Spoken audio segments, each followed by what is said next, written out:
وآخر دعواهم أن الحمد لله رب العالمين۔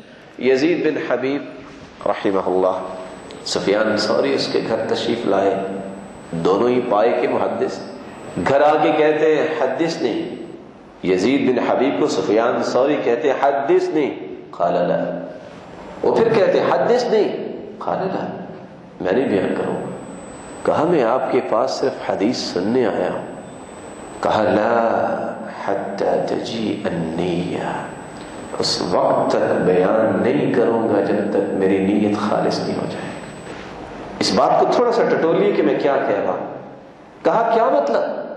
یزید بن حبیب جیسے محدث کہہ رہے ہیں حتی تجیء النیہ، جب تک نیت نہیں آئے گی، یعنی میری نیت خالص نہیں ہوگی، میں حدیث نہیں بیان کروں گا۔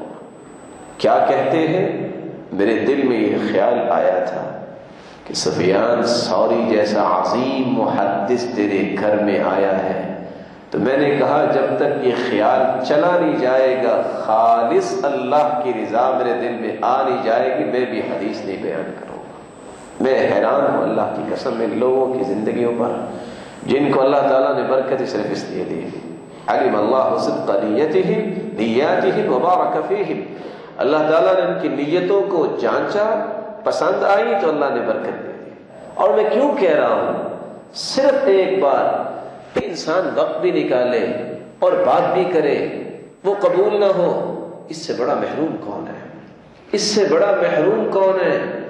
اس لیے حیران ہوں میں سلف کی اس بات پہ۔ یزید بن ہارون غالباً کہتے ہیں گھر سے نکلنے لگتے، کوئی بات بیان کرنے کے لیے، دعوت دینے کے لیے رک جاتے، ساتھی کہتا کیا ہوا؟ کہتے نہیں ابھی نہیں جانا، تھوڑی دیر کے بعد تیار ہو جاتے، اب کیا ہوا؟ کہا میں سوچ رہا تھا میں کیوں جا رہا ہوں، میرے سامنے کوئی مقصد نہیں تھا، بس ساتھیوں نے کہا تو میں نے جانا ہے۔ نہیں، اب میں نے یہ نیت کر کے نکلا ہوں کہ میرے مالک مجھے ایک ایک حرف پہ اچھا بدلہ دے اور ایک ایک حرف کو نیکی بنا دے اور دوسروں کی اصلاح کا سبب بنا دے۔ اللہ رب العزت ہمیں بھی ایسی نیت بنانے کی توفیق عطا فرمائے۔